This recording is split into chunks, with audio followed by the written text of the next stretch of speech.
Hello दोस्तों, मैं संदीप आप सबका अपने YouTube चैनल ज्ञान आरवेल में स्वागत करता हूं। देखिए, ये हम मॉक टेस्ट लेने जा रहे हैं जो कि आपके आने वाले एग्ज़ाम जेल वार्डन, फायरमैन, घुड़सवार और यूपीएसआई से लेकर के यूपी टेट सी टेट तक के लिए बहुत ही इंपॉर्टेंट होंगे। तो चलिए शुरू करते हैं। अगर आप चैनल पर नए हैं तो चैनल को सब्सक्राइब कर ले और बेल आइकन जरूर प्रेस करना। तो पहला क्वेश्चन है, क्या भूलूं क्या याद करूं, निम्नलिखित में से किसकी रचना है। बहुत ही इंपॉर्टेंट है, देखिए इसके बारे में याद रखेंगे कि क्या भूलूं क्या याद करूं किसकी रचना है। किसकी? हरिवंश राय बच्चन, सूर्यकांत त्रिपाठी निराला, सुमित्रा नंदन पंत या फिर महादेवी वर्मा। तो हम बता दें कि किसकी है ये, हरिवंश राय बच्चन जी की। देखिए ये इनकी आत्मकथा, इन्होंने 4 आत्मकथाएं लिखी जिसके लिए इन्हें सरस्वती सम्मान दिया गया। पहला सरस्वती सम्मान इन्हें ही दिया गया था। तो याद रखेंगे पहला सरस्वती सम्मान किसे दिया गया, तो हरिवंश राय बच्चन को। और देखते हैं इनकी कौन कौन सी हैं, आपको बता दें क्योंकि बहुत बार एग्जाम में पूछी जाती हैं। तो आपको पता होगा नीड़ का निर्माण, ठीक, नीड़ का निर्माण, ठीक, ये इनकी आत्मकथा है। दूसरी, ठीक, इसे 1970 में लिखा है, तो 70 में याद कर लेंगे, 1970 में लिखा। उसके बाद इन्होंने लिखा 10 द्वार से सोपान तक, 10 द्वार से सोपान तक, 10 द्वार से सोपान तक, ये भी इनकी बहुत ही अच्छी रचना है, ठीक, आत्मकथा है इनकी। तो 10 द्वार से सोपान तक ये 1983 में लिखी इन्होंने, ठीक, उसके 85 में लिखी। उसके बाद देखते हैं एक है इनकी बसेरे से दूर, बसेरे से दूर, तो बसेरे से दूर। तो ये इनकी 4 जो आत्मकथा हैं इसी के लिए इन्हें सरस्वती सम्मान दिया गया था, ठीक, 1977 में इसे लिखा है। तो याद रखेंगे बहुत ही इंपॉर्टेंट है ये, ठीक। क्या भूलूं क्या याद करूं, नीड़ का निर्माण, फिर ठीक उस द्वार 10 द्वार से सोपान तक और बसेरे से दूर, इनके लिए इन्हें बहुत ही अच्छे पुरस्कार दिए गए और सबसे पहला पुरस्कार क्या दिया गया, सरस्वती सम्मान। तो चलिए अगला क्वेश्चन देखते हैं। छत्रंग्यास्रा किस प्रकार के व्यंजन है, तो किस प्रकार के हैं, देखिए छत्रंग्यास्रा ये किसी से मिलकर बनते हैं, इसलिए इनको हम क्या बोलते हैं, संयुक्त व्यंजन। संयुक्त व्यंजन क्यों कहते हैं, क्योंकि ये 2 व्यंजनों से मिलकर बनते हैं। जैसे छ किससे मिलकर बनता है, तो का और शा से ना, तो का को हम क्या करेंगे, स्वर रहित कर देंगे और इसको स्वर सहित, का और शा से मिलकर छा बनता। त्रा किससे मिलता, ता में हलंत होगा, ठीक, पहले याद रखेंगे पहले में हलंत होगा। ता और रा से ज्ञा, ज्ञा किससे मिलता, जा और यहाँ से। बहुत बार पूछेगा क्वेश्चन है, इनको जरूर याद रखेंगे आप, ठीक। और स्रा किससे बनता, सा और रा से, ठीक। तो इसलिए इनको क्या बोलते हैं हम, संयुक्त व्यंजन, ठीक। यहाँ पर बात करते हैं अंतस्थ व्यंजन कौन से होते हैं। अंतस्थ व्यंजन की संख्या भी 4 होती है, जिस तरह संयुक्त व्यंजन की 4 है और उस व्यंजन की भी 4 ही होती है, ठीक। तो याद रखेंगे अंतस्थ व्यंजन कौन होते हैं, उनके बारे में बता दें। तो कौन कौन से हो जाते हैं, या रा लावा, कौन से, या रा ला और वा। जहाँ पे या वा क्या होते हैं, अर्धस्वर होते हैं। रा क्या होता है, पार्श्विक होता है। और रा क्या, ला क्या होता है, पार्श्विक। और रा क्या होता है, लुंठित होता है, ठीक। याद रखेंगे उसमें कौन से होते हैं, उसमें व्यंजन क्या होते हैं, उसमें या संघर्षी व्यंजन, संघर्षी भी इनको बोलते हैं। कौन कौन से होते हैं, सा शा शाह, ठीक, सा शा और सा और हा। तो चलिए अगला क्वेश्चन देखते हैं। निम्नलिखित विशेषण युग्मों में से कौन सा सही सुमेलित नहीं है।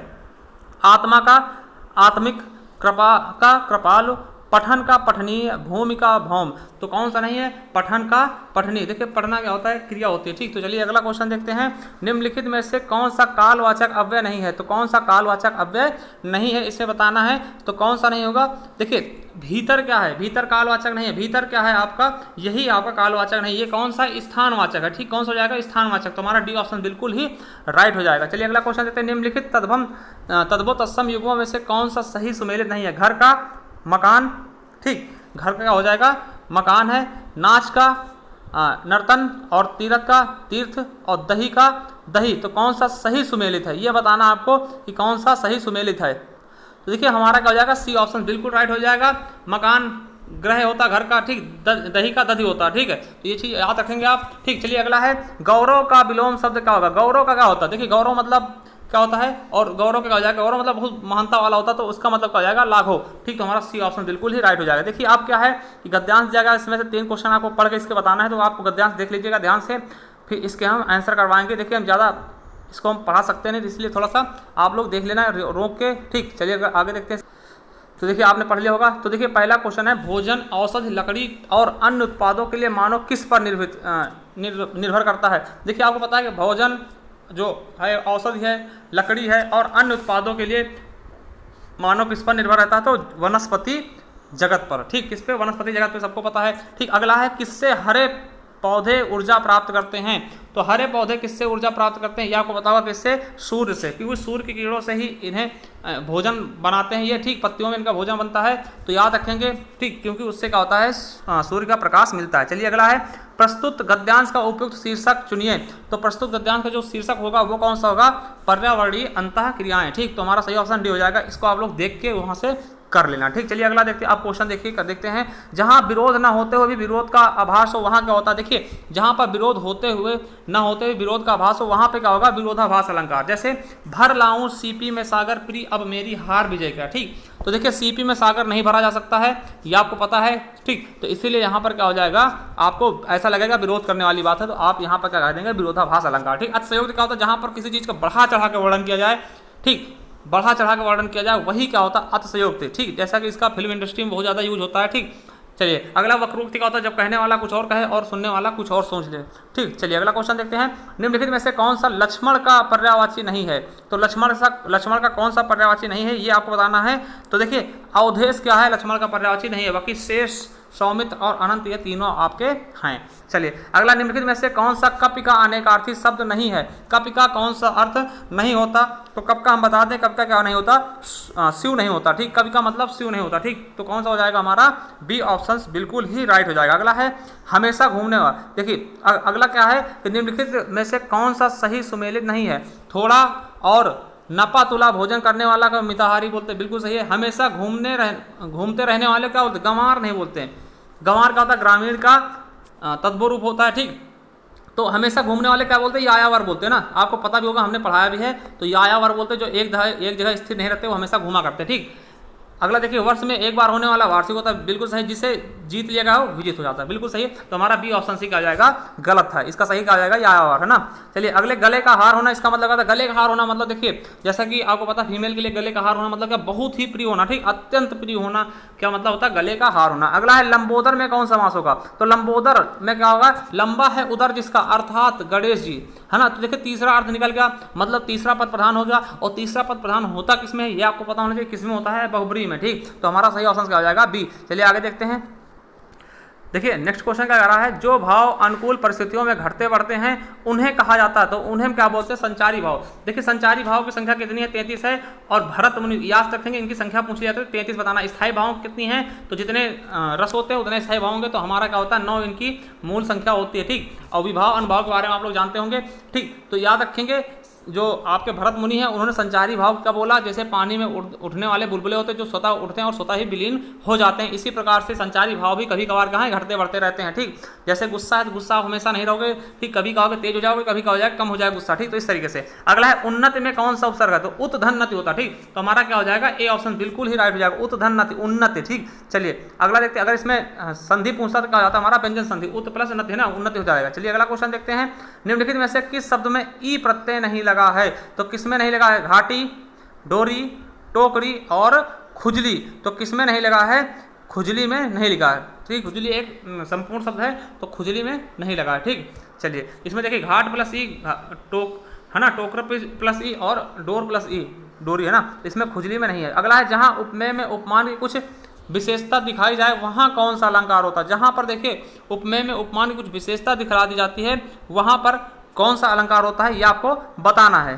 तो देखिए जहाँ पर उपमेय की अपेक्षा कुछ विशेषता दिखाई जाती है वहाँ पर क्या होता है हमारा?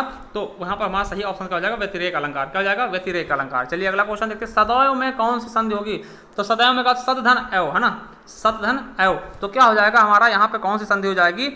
सॉरी, सदाधन एव, है ना, सदैव हो जाएगा, आ ए मिलके अय हो जाएगा। तो वहाँ कौन सी संधि हो जाएगी? वृद्धि संधि। क्या हो जाएगी? हमारी वृद्धि संधि। तो हमारा सी ऑप्शन बिल्कुल ही राइट हो जाएगा। अगला है निम्नलिखित में से कौन सा शब्द स्त्रीलिंग नहीं है? सांझ, नीम, नाक और भीख। तो कौन सा स्त्रीलिंग नहीं है? तो देखिए स्त्रीलिंग क्या होता है? पेड़ ज़्यादातर पुरलिंग होते हैं, तो हमारा नीम का हो जाएगा, पुरलिंग हो जाएगा। नीम का पेड़ होता है ना, नीम का पेड़ होता है। ठीक, तो सांझ होती है, भीख दी जाती है और नाक होती है। ठीक, तो नाक बचाई जाती है ना। तो ये चीज़ें याद रखेंगे, इस तरह से हम बोल कर देख लेंगे तो हमारा स्त्रीलिंग और पुल्लिंग स्वतः ही क्लियर हो जाता है। चलिए अगला है जिस सर्वनाम से वक्ता के पास या दूर की किसी वस्तु के निश्चित होने का बोध होता है उसे क्या कहते हैं? देखिए जहाँ पे कोई चीज़ निश्चय हो जाता है उसे हम जाहिर सी बात क्या बोलेंगे? एकदम निश्चयवाचक। ठीक, निश्चयवाचक सर्वनाम बोल देंगे तो याद रखेंगे उसे हम क्या बोलेंगे? निश्चयवाचक। ठीक, तो हमारा सी ऑप्शन बिल्कुल ही राइट हो जाएगा। अगला किस रस को रसराज कहते हैं? आदि रस, रसराज, कब रस श्रेष्ठ ना, सबको किसको बोलते हैं हम? श्रृंगार रस को हम रसराज बोलते हैं। श्रृंगार रस क्या है? रसों का राजा है। ठीक, तो याद रखेंगे श्रृंगार रस के दो भेद होते हैं, संयोग श्रृंगार और वियोग श्रृंगार। इसका स्थायी भाव क्या होता है? रति होता है। ठीक, तो क्या हो जाए? रति या प्रेम हो जाता है इसका स्थायी भाव। स्थायी भाव भी याद रखेंगे। ठीक, जैसे शांत का क्या होता है? निर्वेद होता है, वीर का उत्साह होता है, हास्य का हास्य हो जाता है। ठीक, तो याद रखेंगे इनके स्थायी भाव भी जरूर याद रखेंगे। चलिए अगला क्वेश्चन है, जिस छंद में 4 चरण और प्रत्येक चरण में 16 मात्राएं होती हैं उसे क्या कहते हैं? ठीक है, जिसमें 16 मात्राएं होंगी वो हमारा क्या होता है? चौपाई होता है। ठीक, चौपाई आपने सुना होगा, जिसमें 16 मात्राएं होती हैं उनको हम क्या बोलते हैं? चौपाई बोलते हैं। ठीक, प्रत्येक चरण में 16 मात्राएं। अगला है, देखिए धीरे धीरे का समास है। धीरे धीरे में कौन समास होगा? देखिए यहाँ पे लोग थोड़ा कंफ्यूजन कर देते हैं, उनको क्या लगता है यहाँ पे द्वंद्व समास होगा। क्यों? क्योंकि उन्होंने ये देख लिया है कि यहाँ पे योजक चिन्ह है, मगर ऐसा गलत है। देखिए जब कोई चीज़ रिपीट की आती है, किसी चीज़ का रिपीट होता है तो वो वहाँ पे क्या हो जाता है? अव्ययभाव समास होता है। जैसे धीरे धीरे, अब देखिए धीरे धीरे एक बार आया, जैसे जोर जोर कह दिया जाए, है ना, जोर जोर, तो यहाँ भी क्या होगा? अव्ययभाव समास होगा। ठीक, इस तरह से तो जहाँ पर किसी चीज़ का रिपीट कर जाए, जैसे हाथों हाथ कह जाएगा तो यहाँ भी क्या होगा? अव्ययभाव समास ही होगा ना, हाथों हाथ, तो याद रखेंगे। ठीक, तो इस यहाँ पर भी क्या हो जाएगा आपका? अव्ययभाव समास। तो हमारा सी ऑप्शन बिल्कुल ही राइट हो जाएगा। अगला है, तरणी और तरण में क्या समरूप भिन्नार्थक? तो तरणी और तरण में क्या अंतर होगा? तो ये आपको बताना है। तो हमारा इसका सही ऑप्शन कौन सा आ जाएगा? देखिए तरणी मतलब क्या होता है? नौका, और तरणी मतलब क्या होता है? सूर्य। ठीक, तरणी में इसका होता है नौका और तरणी मतलब क्या होता है? सूर्य। तो हमारा ए ऑप्शन से बिल्कुल राइट हो जाएगा, नौका और सूर्य। चलिए अगला क्वेश्चन देखते हैं। देखिए यहाँ पर क्या करना है, निम्नलिखित में से कौन सा वाक्य अशुद्ध है? मुझे बहुत दुख हुआ, बिल्कुल सही है। पति पत्नी आए हैं, बिल्कुल सही है। ठीक, देखिए यहाँ पे बहुवचन हो गया तो यहाँ पे हैं लगा दिया। सूर्य पूर्व से उगता है, बिल्कुल सही है। मैं मेरा काम करूंगा, तो यहाँ पे बिल्कुल गलत है। मैं मेरा काम नहीं, मैं अपना काम करूंगा, तो ये होता सही होता। हमारा डी ऑप्शन बिल्कुल राइट हो जाएगा। अगला है, व्यास सम्मान 2016 निम्नलिखित में से किसे प्रदान किया गया था? तो व्यास सम्मान 2016 किसे दिया गया था? तो आपको पता होना चाहिए किसको दिएगा? सुरेंद्र वर्मा जी को। सुरेंद्र वर्मा जी को किस रचना के लिए दिया गया? देखिए ये भी पूछता था किस रचना के लिए, तो काटना समी का वृक्ष। कौन सा थी रचना इनकी? तो रचना भी याद कर लेंगे। हाँ ठीक, काटना समी का वृक्ष। देखिए समी का वृक्ष क्या होता है? शुभ माना जाता है, तो इसलिए इन्होंने इसके ऊपर रचना लिखा। तो याद रखेंगे सुरेंद्र भैया ने क्या कहा कि काटना समी का वृक्ष। ठीक, तो इसके लिए इन्हें व्यास सम्मान दिया गया 2016 में। ठीक, याद रखेंगे। चलिए अगला क्वेश्चन देखते हैं। उससे लिखा नहीं जा सका, तो इसमें कौन सा वाक्य है? कृत्यवाच्य है, कर्मवाच्य है, भाववाच्य है। ठीक, तो यहाँ पे कौन सा वाच्य होगा? देखिए यहाँ पर एक चीज बता दें आपको, जहाँ कहीं भी थर्ड पर्सन यूज किया जाए, है ना, अंतिम पुरुष, और उसके साथ में जो आपका क्रिया होगा वो एक वचन हो और स्त्रीलिंग हो और नकारात्मकता का बोध करवा रहा हो सेंटेंस, तो हमेशा और हमेशा क्या होगा? वो भाववाच्य होगा। ठीक, यहाँ पर देखिए पहली चीज़ ये थर्ड पर्सन है। ठीक, और दूसरी चीज़ देखिए क्रिया हमेशा क्या होती है? पुल्लिंग होगी और एक वचन होगी, तो यहाँ पे वो भी है और नकारात्मकता का बोध हो रहा है। ठीक, तो 100% क्या हो जाएगा आपका? भाववाच्य। ठीक, चलिए अगला है, निम्नलिखित में से कौन सा वाक्य शुद्ध है? ठीक, कौन सा वाक्य शुद्ध है? मुझे उनसे खतरे का डर है। ठीक, गत रविवार को कौन सा दिन था? ठीक, कौन शुद्ध है ये बताना है। शर्मिला को अपने रूप का गर्व है, मैंने झूठ बोला। तो देखिए सही कौन सा है यहाँ पर? मैंने झूठ बोला। देखिए मुझे उनसे खतरे का डर है, मतलब मुझे उनसे खतरा है, ये होना चाहिए था, तो ये गलत हो जाएगा। गत रविवार कौन सा दिन? अब देखिए रविवार खुद ही दिन है, जिसके लिए हम दिन का प्रयोग नहीं कर सकते, तो ये भी गलत हो जाएगा। शर्मिला को अपने रूप का घमंड है, तो अपने का घमंड है, अपने चेहरे का घमंड है, तो इस तरह गर्व है, तो गर्व नहीं होता, घमंड होता। ठीक, तो यहाँ गर्व एक अच्छी चीज़ के लिए होता है। ठीक, जैसे कि हमें देश पर गर्व है, और घमंड क्या होता है? एक निगेटिव चीज़ों को दिखाता है। ठीक, तो ये हमारा गलत हो जाएगा, हमारा डी ऑप्शन बिल्कुल राइट हो जाएगा। चलिए अगला, छप्पे किन दो छंदों का योग होता है? तो छप्पे किन दो छंदों का योग होता है ये आपको बताना है। तो हम बता दें क्या होता है ये उल्लाला। देखिए ये क्या होता है? रोला और उल्लाला से मिलकर बनता है। ठीक, छप्पे किससे मिलकर बनता है? रोला और उल्लाला के। रोला के 4 चरण क्या होते हैं? रोला के होते हैं। 2 चरण क्या होते हैं? उल्लाला के। तो रोला और उल्लाला। ठीक, तो आप याद कर लेंगे आर यू, है ना, आर यू, है ना, तो आर से रोला, यू से उल्लाला, तो क्या हो जाता है आपका? छप्पे बन जाता है। ठीक, चलिए अगला देखते हैं। जहाँ वाक्य की गति अंतिम रूप ले ले, विचार के तार एकदम टूट जाए, वहाँ किस विराम का चिन्ह लेते हैं? देखिए जहाँ पर आप एकदम से रुकना चाहें, मतलब कि जो लय है आपकी एकदम से टूट जाए और सब कुछ रुकने का मन कर जाए, वहाँ पे क्या करेंगे आप?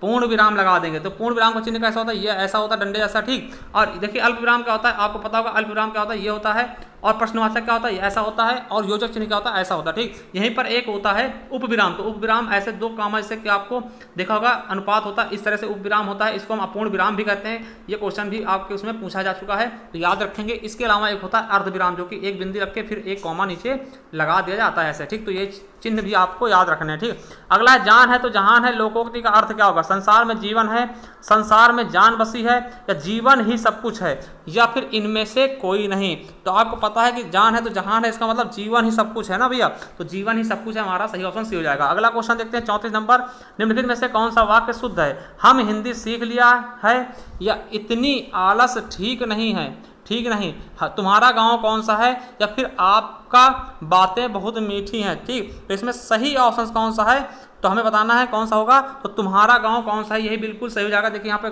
क्वेश्चन पूछा गया, तो क्वेश्चन मार्क का चिन्ह भी लगाया गया। देखिए हम हिंदी सीख लिया है, हमने हिंदी सीख लिया है, तो ये होना चाहिए था, ये भी गलत हो गया। इतनी आलस ठीक नहीं, इतना आलस ठीक नहीं है ना, ठीक नहीं है ना, इतना आलस से, तो ये भी गलत हो जाएगा। आपका बातें बहुत मीठी, तो आपकी बातें बहुत मीठी हैं, तो हमारा ये भी गलत हो जाएगा, तो हमारा सी ऑप्शन बिल्कुल राइट हो जाएगा। तो देखिए आपको करना क्या है कि हमारे चैनल को सब्सक्राइब कर लेना है ज्ञान आरबीएल को, और बेल आइकन जरूर प्रेस करना, क्योंकि इसी तरह के हम मॉक टेस्ट आपके लिए लाते रहेंगे प्रतिदिन। ठीक, और हमने हमारे प्ले लिस्ट में जाकर के अगर हिंदी पढ़ना चाहते हैं, हमने संपूर्ण हिंदी के नाम से एक बैच बनाया है, जिसमें हमने लगभग 50 वीडियो डाल दिए, एक सिरे से हम एकदम अच्छे से तैयारी कर रहे हैं। एक बार आप जरूर देखिएगा, उसके बाद आपको इच्छा करे देखना या मत देखना। ठीक, एक बार आप जाकर के जरूर देखें, आपको बहुत अच्छा लगेगा। तो चलिए, थैंक यू, धन्यवाद।